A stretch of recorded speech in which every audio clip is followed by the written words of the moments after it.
मात्र एक बेलपत्री का पत्ता, जिसके भीतर ब्रह्मा भी है, विष्णु भी है, शिव भी हैं, और इस बेलपत्री के बीच वाली पत्ती से लेकर जहां दो पत्तियां रहती हैं, उस पत्ती के बीच में जो गैप होता है डंडी का, इसमें 64 योगनियां भी है।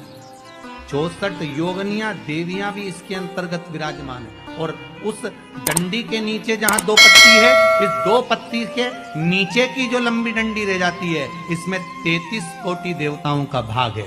उस डंडी के नीचे जो छोटा सा एक मोटा सा भाग रह जाता है, कई बार आप लोगों ने बेलपत्री को तोड़ा होगा तो नीचे एक मोटा सा भाग रह जाता है महाराज, उसके अंतर्गत सारे तीर्थों का भाव जागृत रहता है। उस बेलपत्री को केवल साधारण ना समझे, शिव को अगर समर्पित कर रहे हैं तो संपूर्ण उसी के अंतर्गत,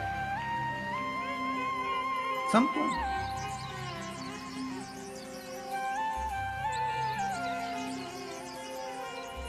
केवल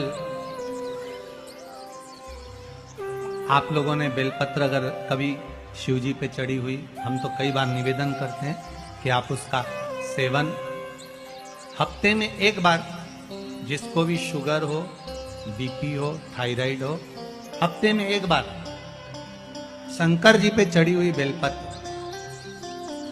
अवधूतेश्वर महादेव के नाम से, कौन से महादेव? अवधूतेश्वर महादेव के नाम से खाना प्रारंभ कर देना चाहिए, हफ्ते में एक बार। और जिसके भी घुटने में प्रॉब्लम रहती है या डॉक्टर ने बोल दिया कि घुटना बदलना पड़ेगा, तो उनके लिए निवेदन है, शिवरात्रि के दिन रात्रि को 12 बजे शंकर जी पे चढ़ी हुई बेलपत्र, भगवान शंकर पर चढ़ी हुई बेलपत्र, शिव जी के मंदिर पर ही बाहर खड़े होकर शिखर का दर्शन कर कर उस बेलपत्र को चबा चबा कर खा लीजिए। घुटना बदलने की जरूरत नहीं पड़ेगी, कभी भी घुटना बदलने की जरूरत। और कई लोगों ने प्रैक्टिकल करके देखा है, आपके बीच में ही लोग बैठे होंगे, बहुत सारे आपके भीतर बैठे। भगवान भूत भावन भूतेश्वर मेरा शंकर, मेरा कैलाशी, मेरा अविनाशी, मेरा शिव है, इस मृत्यु लोक का। पर दुनिया के लोग न जाने क्यों कहे हम कृष्ण वाले हैं, हम श्री जी वाले, हम शंकर के मंदिर नहीं जाते। वो कोई कहता हम नारायण वाले, हम शंकर को नहीं मानते, हम शंकर का प्रसाद नहीं लेते, हम शंकर के मंदिर नहीं जाते। भगवान को ऐसा बांट दिया, ऐसा बांट दिया कि शंकर के दरवाजे को जाने को तैयार नहीं होता। तो किसी ने एक बार पार्वती जी ने शिव जी से पूछा, भोलेनाथ जी कोई तुम्हारे मंदिर में नहीं आता, कोई तुम पर जल नहीं चढ़ाता, कोई तुम्हें नमन नहीं करता, सब ये मंदिर जाना, नारायण के मंदिर जाना, वो मंदिर जाना, वो देवता को रिझाना, वो देवी को रिझाना, पर तुम्हारे को कोई नहीं रिझाता। शंकर भगवान बोले मत रिझाने दे, अपने को कोई दिक्कत नहीं, अपन तो शांति से बैठे रहो। मेरे ससुर ने मुझे श्राप दिया है, दक्ष प्रजापति ने, ए शंकर मैं तुझे श्राप देता हूँ कि तू शमशान में निवास करेगा। शंकर भगवान बोले उस दिन से मैं बड़ा प्रसन्न हूँ, क्योंकि मैं शमशान में रहता हूँ। आज किसी का भी भजन कर ले, चाहे ये राम कहे, चाहे ये कृष्ण कहे, चाहे देवी कहे, चाहे भक्त कहे, इसकी मर्जी पड़े, जितना देवी देवता पूछता फिरे, पर आखिरी में मरने के बाद तो मेरे पास आएगा ना, तब निपट लूंगा। बस उस दिन का इंतजार है। और जैसे ही मेरे पास आया, ऐसी लकड़ी में जलाऊंगा गीली कि 3 दिन ठंडा नहीं होने दूंगा। जिस पुराण को हम श्रवण करने के लिए बैठे हैं, ये पुराण कोई साधारण सा नहीं, इसको कोई साधारण सा ना समझे। भगवान शिव की जब कृपा होती है, करुणा होती है, दया होती है, तब जाकर कहीं आप भगवान शंकर की अविरल भक्ति और मुक्ति की पथ को निश्चित करने वाली शिव महापुराण की कथा श्रवण कर पाते। भगवान त्रिवरी महादेव, करुणा सागर भगवान शंकर, दया सागर, जिन्होंने आप सबको यहाँ पर आमंत्रित करा, कहीं भोले बाबा की दया और उदारता ही है जो पूरे शहर सीहोर में ऐसा कोई भवन नहीं है जिसमें आप लोग नहीं हैं, ऐसा कोई भवन नहीं जहां आप लोग। और शहर तो शहर, पूरे नगर में, पूरे गांवों में, खेड़ों में, क्षेत्र में। और एक निवेदन आप सभी से, जितनी देर की कथा है आप लोग उसको स्मरण कर कर श्रवण करें और अपने जीवन को सार्थक बनाएं। बाबा देवादिदेव महादेव ने ये करुणा करी है, कृपा करी है, दया करी है, जिसको हम अपने जीवन में उतार सकते। बस आपके आसपास में अगर कोई खड़ा हुआ हो, बोल रहा हो, तो उसके चरण पकड़कर आप उसको कहें कि थोड़ा शांत रहें, जिससे हम भगवान की जिस कारण आए, आप आए किस कारण से, आप किस लिए यहां पहुंचे हो, केवल उसके दो कारण हैं। एक बाबा देवादिदेव महादेव का प्रसाद स्वरूप रुद्राक्ष चाहिए और दूसरी शिव महापुराण की कथा चाहिए। केवल दो कारण हैं और उसके सिवाय कोई कारण आपके पास में है? कौन किसके यहाँ आता है जी? किसके बस का है? जो कोई आए जाए, किसके बस का?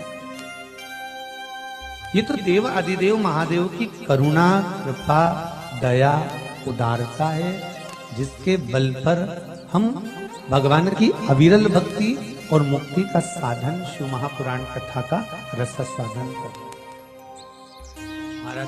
शंभो शरणे मांगो घड़ी रे घड़ी, दुख काटो दया करी न दर्शन आपो। शंभो शरणे मांगो घड़ी रे घड़ी, दुख काटो दया करी न दर्शन आपो। बाबा से केवल एक निवेदन, एक प्रार्थना और बाबा से केवल एक विनती, हमारे जीवन की एक सार्थक कि तेरा ही दिया मैंने खाया पिया है, तेरा शुक्रिया है, तेरा शुक्रिया है।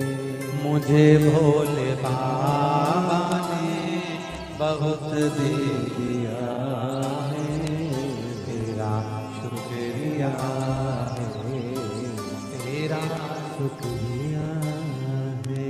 ये जायदाद दी है, औलाद दी है, मुसीबत में हर वक्त इमदाद दी है। तेरा ही दिया मैंने खाया पिया है, तेरा शुक्रिया है, तेरा शुक्रिया है। उसकी कृपा ना हो तब तक कोई कार्य हो ही नहीं सकता।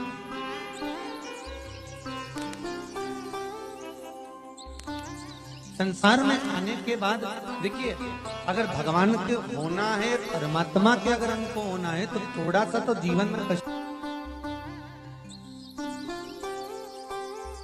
वैकुंठ चतुर्दशी का जो दिन है महाराज, इस दिन रात्रि को 11 बजे से लेकर 12:30 के बीच में दीपदान होता है और 14 दिए का दान होता है। इसमें 14 दीप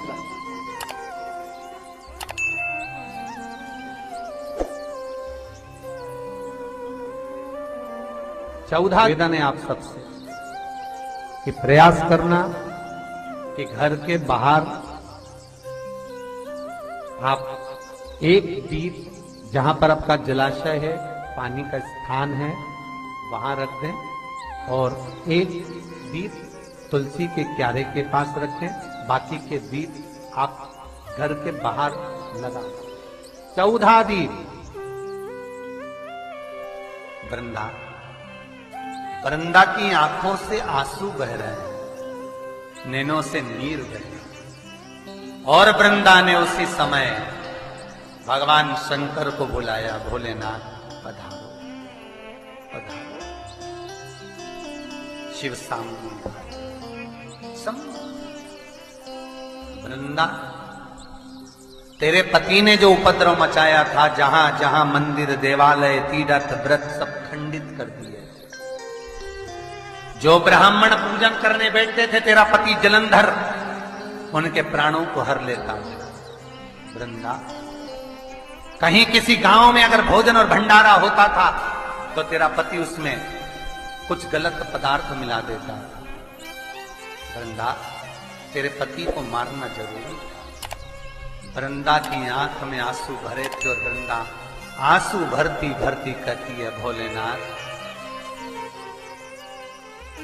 मैं ये भगवान विष्णु को श्राप देती हूं कि ये पत्थर के हो जाए, ये पत्थर के हो जाए। और मैं वृंदा हाथ में जल लेकर अपने शरीर पर डालती हूं और मैं तुलसी का पौधा बनूंगी। पर भोलेनाथ, हे शंकर, हे शंभु, हे त्रिकालदर्शी, हे कैलाशी, मैं तुलसी कभी आप पर नहीं चढ़ूंगी।